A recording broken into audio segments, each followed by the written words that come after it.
రమణుల వారు మాటతో ఎంత చెప్పారో మౌనంతో అంత చెప్పారు. రెండు ఆయన వద్ద ఉన్నాయండి. ఇక్కడ ఇది ఎలాంటిదంటే దీపం వెలిగించారు అనుకోండి, అది చీకటి పో పో అని తిడుతూ స్తోత్రాలు చదవదు.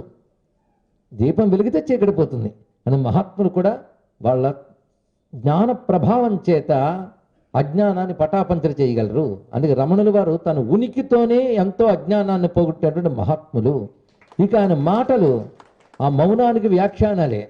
అలాంటి మాటలు ఎన్ని చెప్పారో, ఏ ఒక్క మాట పట్టుకొని మనం బాగుపడిపోతాం. అలా రమణుల వారు ప్రపంచానికి తెలియబడి క్రమంగా ఆయన చెప్పిన మాటలు ప్రపంచానికి తెలిసాయి. మహాత్ములు ఆ మాటలను వ్యాఖ్యానాలు చేశారు. ఆయన స్వయంగా కొన్ని రచనలు చేశారు. ఈ రచనల వల్ల వారి హృదయం తెలుస్తుంది. అలాగే వారి జీవిత విధానం కూడా మనం అధ్యయనం చేయాలి. వారి జీవిత విధానంలో ఎక్కడ ఆడంబరాలకు పోలేదు. గురువు అని ప్రపంచమంతా ఆయన అందుగానే ఆయన గురువు అనుకోలేదు. ఉత్తమ గురువు తనను తాను గురువు అనుకోడు. అది ఎవడు గురువుగా భావిస్తాడో వాడు ధన్యుడు అంతే. ఆయనకి ఈ గురుత్వ తేజస్సు వాడికి వస్తుంది అంతే. ఆయనగానే ఉన్నారు ఇక్కడ. ఒక ఆయన ఒకడికి మిత్రుడు కావచ్చు, ఇంకోటికి బంధువు కావచ్చు, ఇంకోటి గురువు కావచ్చు. ఆయన అసలు స్వరూపమే. కనుక ఎవరు ఏదనుకున్నారో అది తాను అయిపోలేదు. ఆయనగానే ఉన్నారు ఇక్కడ. ఎవరు ఏ విధంగా ఆయన ఆశ్రయించారో వారు ఆ ప్రయోజనాన్ని పొందారు. అందుకే రమణుల వారి దర్శనం చేత మహిమలు ప్రాప్తించారని కొందరు చెప్తారు. ఒక పెద్ద ఆయన వద్దకు వెళ్ళేట, మంచి సూటు వేసుకుని కొత్త కారు కొని, మీ దయ వల్ల నాకు ఈ కారు వచ్చిందండి, మీరు ఒక్కసారి ఈ కారులో కూర్చుంటే, ఈ వెహికల్లో కూర్చుంటే మిమ్మల్ని అలా తీసుకువెళ్తానండి అన్నాడు. ఇక్కడ ఈ వెహికల్లో ఉన్నాను, చాలా వెహికల్ అక్కర్లేదన్నాడు మహానుభావుడు. ఇక్కడ అంటే శరీరాన్ని కూడా ఒక వాహనంగా చూస్తున్నాడు. ఇప్పుడు ఆయన మహిమ కోసం వెళ్ళిన వాడికి ఆయన అర్థమయ్యాడో చెప్పండి. ఇక్కడ మనం ఏది కావాలనుకుని ఆ మహానుభావుడు దగ్గరికి వెళ్ళామో అవేవి ఆయన దగ్గర లేదు. ఒక ఆయన సంపద కోసం వెళ్తాడు, ఆయన సంపదను గడ్డిపోతలు విడిచిపెట్టేసిన మహానుభావుడు. గోచిపాత కట్టుకున్న మహానుభావుడి దగ్గర ఏమడుగుతామండి? అఖండ వైరాగ్య సంపన్నుడు. ఒక్కటి, ఆయన అంత ఆనందంగా ఎలా ఉన్నాడో తెలుసుకోగలిగి ఆ ఆనందం కోసం మనం ప్రయత్నం చేయాలి. ఆనందానికి ఎలా లభించిందంటే ఈశ్వరాశ్రయం వల్ల, ఆ పరమేశ్వరుని ఆశ్రయించడం వల్ల ఆయనకు లభించింది. అని బాల్యంలో ఆయన చేసిన పని ఒకటే, అరుణాచలేశ్వరుణ్ణి ఆశ్రయించాడు. ఆశ్రయించడం అంటే అది తప్ప మరొకటి లేదనే భావంతో ఉండడం. అలా అరుణాచలేశ్వరుని మననం చేయగా అనుగ్రహించాడు. మనకి అదే మార్గం. మనుచు స్మరించు వారలకు అహము తొలగించదు అరుణాచల, అరుణాచల శివ, అరుణాచల శివ, అరుణాచల శివ, అరుణాచల. అది ఆయన ఉపదేశించారు. అరుణాచలం అని ఎవరైతే స్మరిస్తారో వాళ్ళ అహంకారం క్రమంగా పోతుందిట. అహంకారం అంటే ఇందాక చెప్పుకున్నాం, నేను కాని వాటిని నేను అనుకోవడం, అది తొలగిపోవాలి. నేననే అసలు స్వరూపం తెలియాలి. బ్రహ్మముతో అహం ఐక్యమైపోవాలి. అది చెయ్యాలంటే అరుణాచల స్మరణ చేయమని చెప్పారు. ఎందుకంటే అరుణాచల అని 5 అక్షరాలు ఒక మహామంత్రము అని అరుణాచల సంబంధమైనటువంటి పురాణ వాంగ్మయం మనకు చెప్తున్నది. అది అఖండంగా విశ్వసించి మీరు విశ్వసించండి అని చెప్పిన వారు రమణుల వారు. అందుకని ఇంచుమించు చివరి వరకు కూడా అరుణాచలగిరి ప్రదక్షిణ చేస్తూనే ఉన్నారు ఆ మహానుభావుడు. అరుణాచల నామం అంటూనే ఉన్నారు. అందుకే అరుణాచల అరుణాచల అరుణాచల అంతే చాలండి, 5. దీంట్లో అన్ని రహస్యములు ఉన్నాయి. కనుక అక్షరాలు అనడంలో ఒక శక్తి ఉంటుంది, అర్థం తెలుసుకుంటే ఇంకా శక్తి ఉంటుంది. అందుకే రమణుల వారు చెప్పిన ప్రకారంగా అరుణాచలాన్ని ఎలా అర్థం చేసుకోవాలో ప్రయత్నం చేయాలి. అరుణాచల శివ అని మనం కలుపుతాం అంటే 7 అక్షరాలైంది.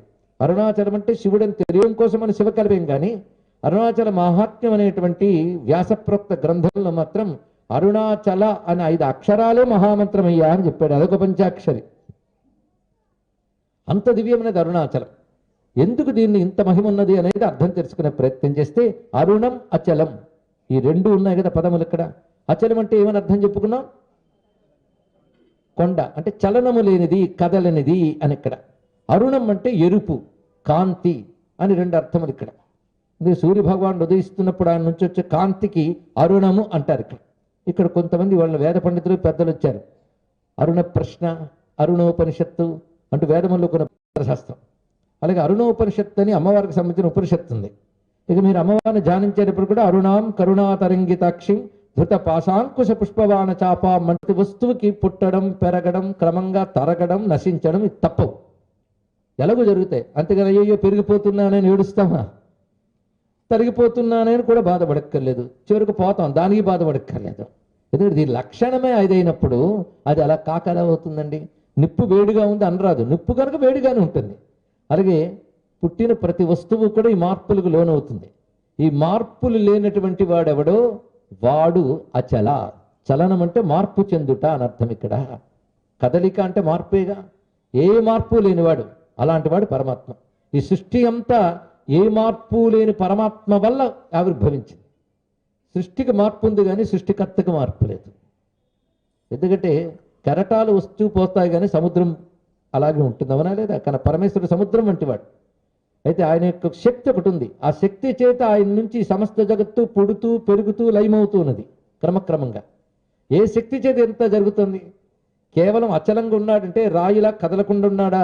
మహా చైతన్య స్వరూపుడైన మహాశక్తి స్వరూపుడు. ఆ శక్తి చేతని ఈ సర్వ జగత్తుని సృష్టించి నడిపి లయం చేసుకుంటూ, ఈ సృష్టి అంటే మీకు కనబడుతున్నది, మీకు కనబడనిది, అన్ని భువనములు సర్వజీవుల్ని ఆయన నిర్వహిస్తున్నాడు. ఆ నిర్వహించగలిగే శక్తి ఆయన నుంచి వస్తుంది. పైగా ఆయన ఉన్నాడని శక్తి బట్టి మీరు తెలుసుకోగలుగుతున్నారు. ఈ శక్తి చూసి ఈ శక్తి ఎవరిది అని ప్రశ్నించుకుంటే పరమేశ్వరుడు దొరుకుతున్నాడు.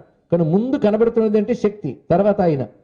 ముందు సూర్యుడి కాంతి కనబడి ఈ కాంతి ఎవరిదా అంటే చూస్తే సూర్యుడు దొరుకుతాడు, అవునా లేదండి? ముందు కాంతి, తర్వాత సూర్యుడు. కానీ ముందు శక్తి, తర్వాత ఈశ్వరుడు.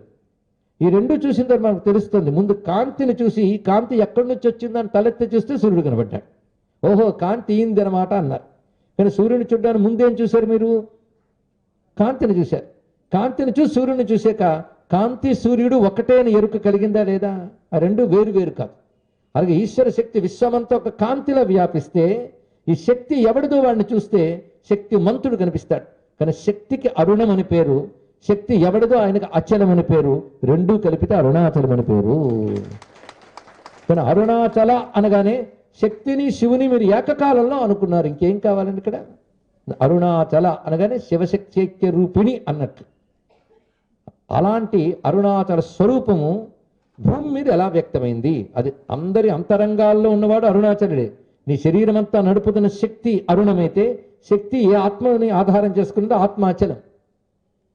ఆ అచలమైన అరుణమైన పరమేశ్వర స్వరూపాన్ని హృదయంలో చూడటమే అరుణాచల యోగం.